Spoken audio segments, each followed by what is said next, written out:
with all humility. What it means is that the entire federation is not acquainted with the nuances of the new tax law. So I am in support of consultation. The constitution is very clear that the participation of the people in their government shall be guaranteed. Section 14, subsection 2.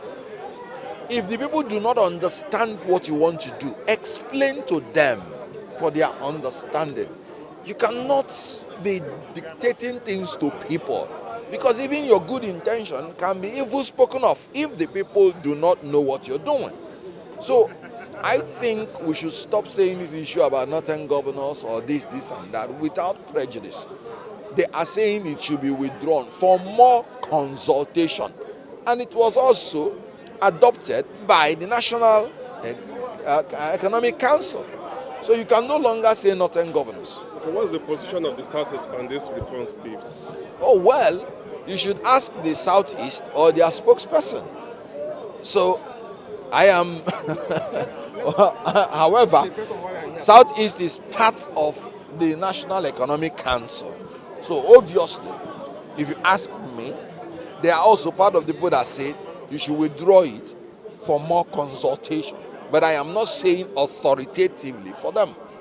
Okay, sir. We are one of the pioneers for this manufacturer assistant general meeting today. So, what's your take on issues of doing business and your message to them, the manufacturers, to come out from this challenges they are having today?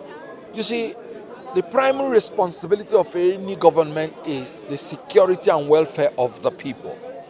My take here is that the manufacturers are lamenting that these things they have enunciated here are part of their problems. And we're talking about frequent policy flip-flop. We are talking about macroeconomic instability, which is resulting in the volatility of the exchange rate. We're talking about astronomical energy costs, which is resulting in high price of electricity, high price of fuel. We're talking about high interest rates, 35% that you pay when you borrow money in a depressed economy. We're talking about multiple charges. You just heard somebody saying that even if you want to export, NAFDAC will tell you bring your certificate. You will still hear Standard Organization of Nigeria telling you bring your certificate. You will still have, and all these things cost money. They just told us that from Onitsha to Enugu you have 30 checkpoints. And people are still sitting at home on Monday. That means they are not there for security, they are there for extortion. And the Inspector General of Police should stop this nonsense. It's extortion, for crying out loud. So you can see how they are lamenting that these things, that's why they say it's a toxic operating environment, insecurity, which is induced by the security agency, part of it.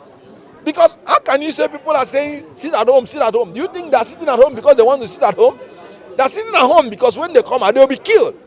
And you can imagine the government that ought to be the ones, because in Nigeria, you can't even bear arms if you're not the federal government. So people are killing people, telling them to stay at home. And you're turning back to blame the people that they are staying at home. When you are not providing security enough, if they come out on that day, the government should stand up and live up to the true meaning of its existence, security and welfare of the people.